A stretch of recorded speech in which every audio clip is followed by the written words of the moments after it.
Bonjour à tous, donc aujourd'hui on va voir le Zero Trust et le modèle Zero Trust, qu'est-ce que c'est? D'après les définitions qu'on retrouve dans le NIST, dans la publication du NIST 800-207, on va trouver que le Zero Trust fournit un ensemble de concepts et d'idées conçus pour minimiser l'incertitude dans l'application des décisions d'accès précises et à un moindre privilège par demande dans les systèmes et services d'information face à un réseau considéré comme compromis.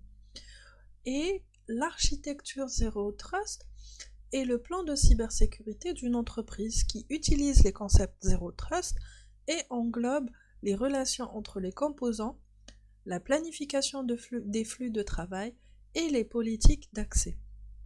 Donc, le Zero Trust est un cadre de sécurité qui exige que tous les utilisateurs, qu'ils soient à l'intérieur ou à l'extérieur du réseau, soient authentifiés, autorisés et continuellement validés pour la configuration et la posture de sécurité avant d'obtenir ou de conserver l'accès aux applications et aux données. Donc, le Zero Trust va supposer qu'il n'y a pas de périphérie de réseau traditionnel et les réseaux peuvent être locaux dans le cloud ou une combinaison ou un hybride avec des ressources de n'importe où ainsi que des travailleurs à n'importe quel endroit.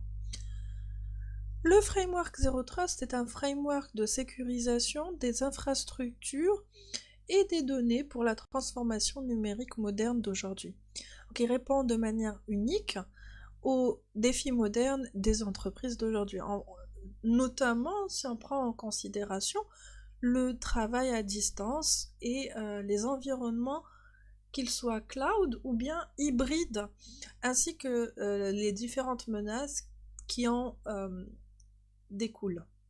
Et donc le Zero Trust va avoir plusieurs principes. Un premier principe, c'est l'authentification et l'autorisation stricte.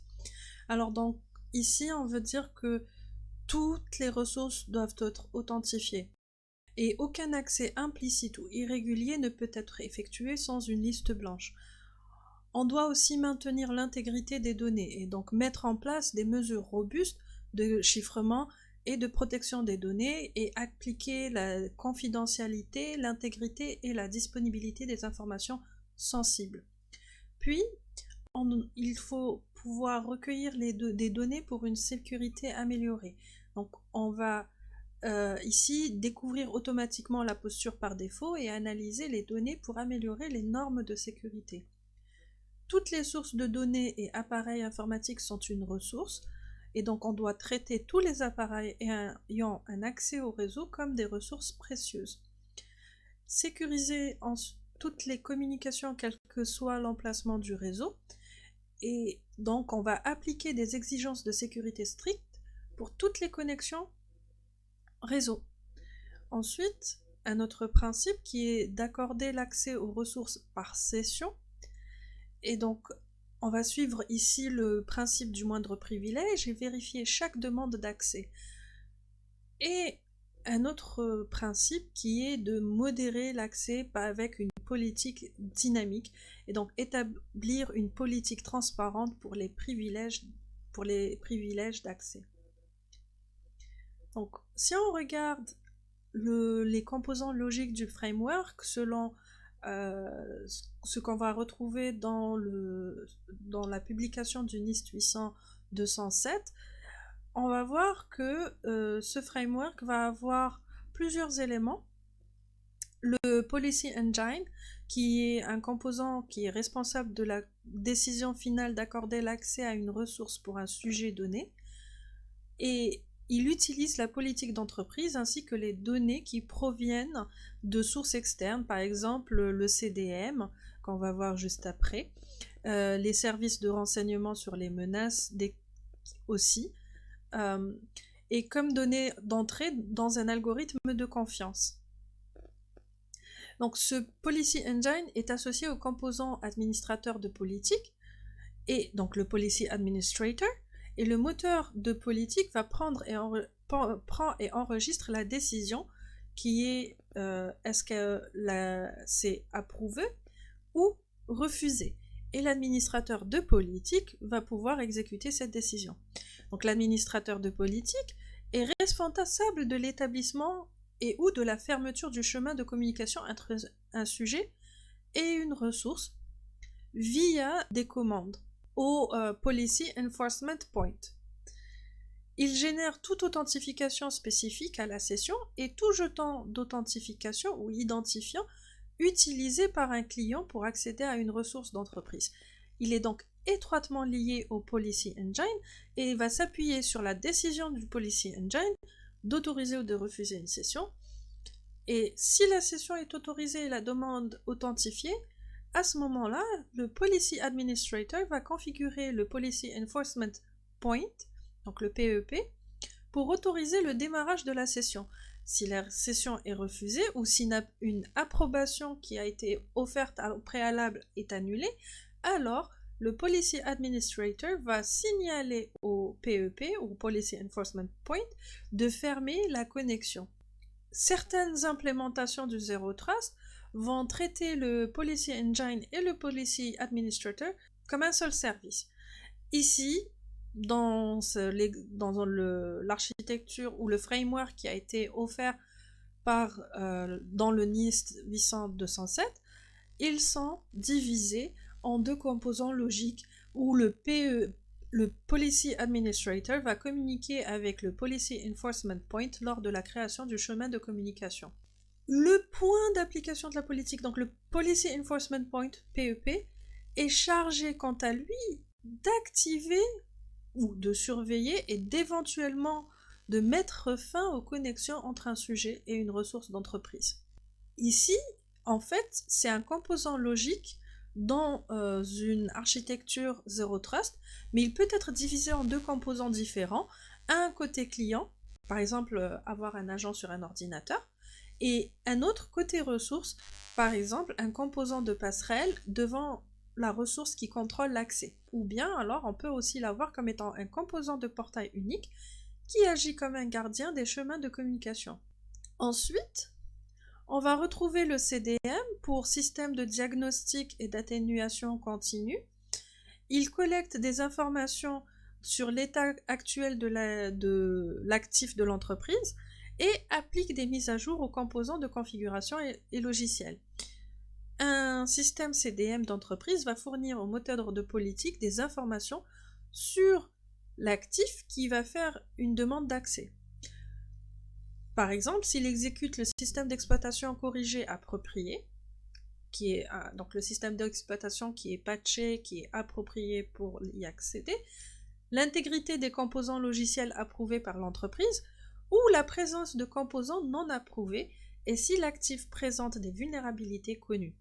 Donc les systèmes CDM sont également chargés d'identifier et d'appliquer potentiellement un sous-ensemble de politiques sur les appareils non professionnels actifs sur l'infrastructure de l'entreprise. Ensuite, on a le Industry Compliance ou système de conformité sectoriel. Ici, il garantit que l'entreprise reste conforme à tout régime réglementaire auquel elle peut être soumise. Par exemple, le FISMA ou alors des exigences de sécurité des informations du secteur de la santé comme le HIPAA qu'on a vu dans une autre vidéo, ou alors de la finance, comme étant un autre exemple. Donc ça va inclure toutes les règles de politique qu'une entreprise développe pour garantir la conformité. Ensuite, on va avoir le Threat Intelligence, ou le flux de renseignements sur les menaces. Il va fournir des informations provenant des sources internes ou externes qui vont aider le moteur de politique à prendre des décisions d'accès. Il va pouvoir s'agir de plusieurs services qui récupèrent des données provenant de sources internes ou de plusieurs sources externes et ils vont fournir des informations sur les attaques ou les vulnérabilités nouvellement découvertes. Ça va aussi inclure des informations sur les failles qui ont été récemment découvertes, par exemple, et ainsi de suite. Ensuite, on va avoir les Activity Logs ou journaux d'activité. Ce système, en fait, dans un système d'entreprise, on va regrouper ici les journaux d'actifs, le trafic réseau, les actions d'accès aux ressources et d'autres événements qui fournissent des informations en temps réel ou presque temps réel sur la posture de sécurité des systèmes d'information de l'entreprise. Par la suite, on va avoir the Data Access Policy, ou stratégie d'accès aux données, ou politique d'accès aux données. Et là, ce sera les attributs, les règles et les stratégies qui concernent l'accès aux ressources de l'entreprise. Donc cet ensemble de règles peut être codé en utilisant par exemple une interface de gestion ou généré dynamiquement par le moteur de stratégie. Et ces stratégies ou ces politiques vont constituer le point de départ de l'autorisation d'accès à une ressource car elles vont fournir les privilèges d'accès de base pour les comptes et les applications services de l'entreprise. Et ces stratégies doivent être basées sur les rôles et les besoins de missions définis dans l'organisation. Ensuite, on va avoir la PKI, ou infrastructure à clé publique, ou Public Key Infrastructure. C'est un système qui est responsable de la génération et de la journalisation des certificats émis par l'entreprise pour les ressources, les sujets, les services et les applications. Donc ça va inclure l'écosystème mondial des autorités de certification, entre autres, et qui peuvent ou non être intégrés à la PKI de l'entreprise. Et il peut également s'agir du PKI qui n'est pas basé sur des certificats X509. Alors les certificats X509, c'est une norme de certificats qui existe et qui est utilisée globalement pour avoir des certificats digitaux. Ensuite, on va avoir le système de gestion des identifiants, ou ID Management. Il va être responsable de la création, du stockage et de la gestion des comptes d'utilisateurs d'entreprise et des enregistrements d'identité. On va retrouver par exemple ici un serveur LDAP ou bien Active Directory si vous préférez, comme un autre exemple. Donc ce système va contenir les informations nécessaires sur les sujets.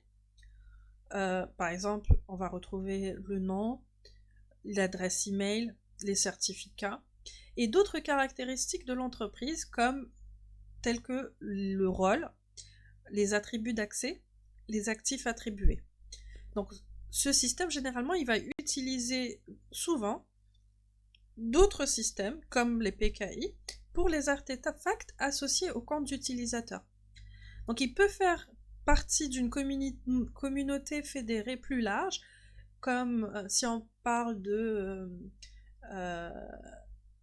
Active Directory. Quand on parle d'Active Directory, vous avez peut-être vu auparavant les domaines fédérés, etc. Et peut inclure des employés extérieurs à l'entreprise ou des liens avec des actifs extérieurs à l'entreprise pour la collaboration. Et un autre élément qu'on retrouve ici, un autre composant logique du framework, c'est les SIEM, ou système de gestion des informations et des événements de sécurité. Il va collecter des informations centrées sur la sécurité pour une analyse ultérieure, et ces données sont par la suite utilisées pour affiner les politiques et avertir des éventuelles attaques contre les actifs de l'entreprise. Alors le Zero Trust est un des moyens les plus efficaces pour les organisations de contrôler l'accès à leur réseau, applications et aux données. Les avantages d'une architecture Zero Trust vont être multiples. Ce qu'on va citer, une visibilité améliorée. Donc l'objectif principal d'un modèle Zero Trust est de permettre à l'organisation d'approuver chaque utilisateur et chaque appareil à chaque fois qu'un accès au réseau est demandé, avec une compréhension claire de qui, pourquoi et comment. Et ça, en fait, cette capacité qu'on va associer à un accès à moindre privilège permet à l'organisation de maintenir une surveillance stricte de tous les utilisateurs et appareils du réseau, ainsi que de leur activité. On va avoir aussi un risque réduit, donc on va réduire le risque, contrairement à un modèle de sécurité périmétrique traditionnel. Le paramètre d'accès par défaut pour tous les utilisateurs et appareils dans un environnement Zero Trust est le refus. Et en exploitant des technologies avancées pour vérifier l'identité des utilisateurs, ainsi que pour fournir un accès aux applications en fonction du comportement, du risque utilisateur et de la posture de sécurité de l'appareil, l'organisation ou l'entreprise va pouvoir réduire considérablement les risques en rendant plus difficile pour les adversaires de découvrir le réseau ou d'y accéder. Ensuite, un autre avantage, c'est le confinement. Donc, entre autres, en segmentant le réseau par identité, groupe et fonction, et en contrôlant l'accès des utilisateurs, une stratégie Zero Trust aide l'organisation à contenir les violations et à minimiser les dommages potentiels. Ça va permettre aux organisations d'améliorer leur temps de rupture, donc en d'autres termes la fenêtre critique entre le moment où un intrus compromet la première machine et celui où il peut se déplacer latéralement vers d'autres systèmes du réseau. Une expérience utilisateur améliorée, alors lorsque il y a ici on va parler de lorsque le modèle Zero Trust est correctement mis en œuvre, il va offrir une expérience utilisateur qui sera améliorée par rapport à un VPN qui va limiter souvent l'utilisation des applications, qui affecte aussi les performances du système et doit être mise à jour et authentifiée fréquemment. Donc, dans de nombreux cas, les organisations Zero Trust sont également plus susceptibles d'exploiter l'authentification multifacteur, ou MFA, Multifactor Authentication, avec des outils d'authentification type SSO, Single Sign-On, pour rationaliser et simplifier l'expérience utilisateur avec un effort qui est conscient pour réduire ou limiter la fatigue de l'authentification multifacteur On va aussi avoir la possibilité d'utiliser une politique BYOD ou Bring Your Own Device. Donc, Zero Trust peut aider à permettre l'utilisation d'appareils personnels dans la mesure où le protocole de sécurité ne prend pas en compte le propriétaire de l'appareil, mais uniquement le fait que l'utilisateur et l'appareil peuvent être authentifiés.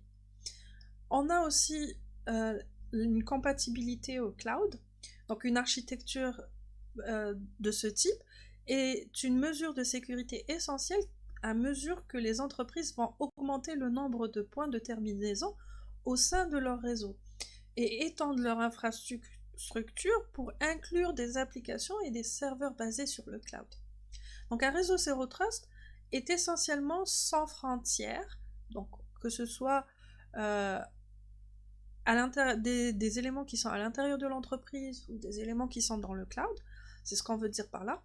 Il applique les principes de sécurité de manière égale à tous les utilisateurs et appareils, quel que soit où ils se trouvent, quel que soit leur emplacement. Et on va avoir une complexité réduite puisque avec moins de produits nécessaires à l'implémentation Zero Trust, sa création, son exploitation et sa maintenance seront forcément moins complexes. Et bien sûr, Zero Trust va avoir aussi des inconvénients. Parmi les inconvénients qu'on va retrouver, il peut être coûteux à implémenter et à maintenir. Surtout que souvent, les organisations vont essayer d'adopter un modèle Zero Trust en interne sans avoir les ressources internes et les connaissances ou les nécessaires en interne pour gérer cette implémentation, pour bien gérer cette implémentation. Cela peut ralentir l'expérience utilisateur puisque chaque utilisateur et chaque appareil doit être vérifié avant de pouvoir avoir un accès, d'avoir une autorisation d'accès.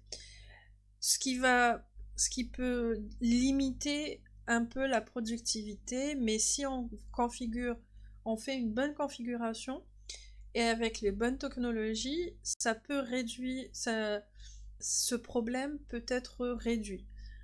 Et la difficulté à implémenter dans de larges organisations avec des réseaux complexes. Donc plus l'organisation est grande et va avoir un réseau ou des réseaux complexes, plus la mise en place de ce genre d'architecture, d'un modèle de sécurité Zero Trust, va être compliqué puisque le modèle de sécurité Zero Trust, c'est de ne de ne pas faire confiance par défaut. Ce qui veut dire que les organisations ou les entreprises vont devoir monitorer et gérer les processus de sécurité avec un plus grand niveau de détail. Il y a aussi d'autres termes qu'on peut entendre qui sont associés au Zero Trust, c'est ZTA et ZTN. Donc, Zero Trust est le terme qui désigne généralement les solutions dans lesquelles les solutions de sécurité dans lesquelles aucun utilisateur ou appareil n'est automatiquement approuvé. L'accès est limité aux utilisateurs et appareils vérifiés et la revérification, la réévaluation des autorisations est fréquente. ZTA, alors on peut retrouver ZTA pour Zero Trust Architecture, mais on va aussi parler des solutions Zero Trust Access. Ces solutions-là vont se concentrer sur l'identification et la surveillance des utilisateurs et des appareils qui accèdent à un réseau. Donc le ZTA va impliquer un contrôle d'accès basé sur les rôles, grâce auquel un utilisateur ne se voit accorder qu'un niveau d'accès adapté à son rôle, sans possibilité de visualiser ou d'accéder à d'autres parties du réseau. Donc avec ZTA, donc Zero Trust Access, la direction et le contrôle et la direction a le contrôle et la visibilité sur les points de terminaison des utilisateurs afin d'obtenir des connaissances définitives sur les utilisateurs et accorder le niveau approprié, le niveau d'accès approprié. Tandis que le ZTN, donc Zero Trust Network Access, c'est une solution qui fait référence à l'accès aux applications dans laquelle aucun utilisateur ou appareil n'est autorisé à accéder à une application à moins qu'il ne prouve ses informations d'identification. Donc souvent on cite ça comme étant une évolution naturelle du VPN, et sous ZTNA, les applications sont cachées sur Internet. Donc, le ZTNA régit l'accès au réseau des applications et il adopte une approche inverse par rapport au VPN. Alors que le VPN fait confiance à tout ce qui passe par son périmètre de contrôle, le ZTNA adopte une approche inverse en ne faisant confiance à aucun utilisateur ou appareil pour accéder à quoi que ce soit, à moins que leur fiabilité ne puisse être améliorée. Donc peu importe où elles se trouvent, les applications sont cachées d'Internet et de cette façon, le ZTNA sert à minimiser la surface d'attaque d'un réseau. Au courant des précédentes vidéos, nous avons parlé de différentes approches comme la défense en profondeur et le SaaS. Et donc, quand on devait comparer entre ces différentes approches ou modèles ou stratégies, en commençant par comparer le Zero Trust et la défense en profondeur, la principale différence entre les stratégies de sécurité Zero Trust et de défense en profondeur est que la stratégie Zero Trust ne fait jamais implicitement confiance aux utilisateurs, qu'ils soient à l'intérieur ou à l'extérieur du périmètre du réseau. Alors qu'avec une stratégie de sécurité de défense en profondeur, les utilisateurs qui sont au sein du réseau sont généralement implicitement dignes de confiance. Une autre différence, c'est que la stratégie Zero Trust vise à empêcher les attaquants dès le départ, tandis que la stratégie de défense en profondeur vise simplement à retarder l'attaque en augmentant le nombre de barrières qu'un attaquant doit surmonter pour pénétrer dans le périmètre de sécurité. Et le Zero Trust, ou l'architecture du Zero Trust, est plus efficace que la défense en profondeur dans certains scénarios, généralement dans des environnements qui se basent sur le cloud ou avec des équipes qui travaillent à distance, où les mesures de sécurité traditionnelles basées sur le périmètre ne sont plus suffisantes. Contrairement à la défense en profondeur, qui se base beaucoup plus sur la sécurité du périmètre. Et donc le Zero Trust peut également fournir un contrôle plus précis de l'accès aux ressources, ce qui peut contribuer à minimiser le risque de violation de données et d'autres incidents de sécurité. Alors ça ne veut pas dire ici que le Zero Trust est meilleur que la défense en profondeur ou que la défense en profondeur est meilleure que le Zero Trust. On peut très bien allier ces deux stratégies ensemble pour avoir finalement quelque chose de plus holistique et d'intéressant. Ou alors, selon finalement nos besoins ou le besoin de l'organisation dans laquelle on va implémenter l'une ou l'autre de ces stratégies. En fait, ce n'est pas une solution pour tous, si on veut. Si on devait parler de la différence entre le Zero Trust et le SaaS, alors la différence la plus notable entre ces deux stratégies réside dans la portée de la solution. Ce qu'on veut dire par là, c'est que le Zero Trust se concentre sur la gestion, se concentre uniquement sur la gestion et le contrôle des accès aux utilisateurs authentifiés. Par contre, la nature du SaaS est plus large dans la mesure où elle regroupe une multitude de services réseau et de sécurité, et donc, entre autres, utilisant par exemple le Zero Trust Network Access en étant dans une solution unique. Une autre différence fondamentale réside dans l'identité. Donc un modèle Zero Trust, il n'existe pas d'utilisateur de confiance. Au contraire, l'appareil ou l'utilisateur doit être authentifié dans le cadre de chaque demande d'accès. Si on devait comparer ça avec le SaaS est axé sur l'identité. En d'autres termes, il utilise l'identité du numérique du demandeur pour déterminer l'accès. Donc, bien que le SaaS soit basé sur les principes Zero Trust et que l'accès Zero Trust soit un élément essentiel de SaaS, la mise en œuvre du SASE ne signifie pas nécessairement que l'organisation va atteindre le Zero Trust en tant que résultat direct. Puisque même si le SaaS comporte le ZTNA, la stratégie Zero Trust va comporter plusieurs composants en plus du Zero Trust Network Access. Et encore une fois, on peut très bien combiner ces deux solutions pour avoir une solution qui peut être plus intéressante pour une organisation donnée. Et donc tout dépend des besoins. Donc sur ce, j'espère que vous avez appris quelque chose à travers cette vidéo. Je vous souhaite de passer une bonne journée et à très bientôt. Bye!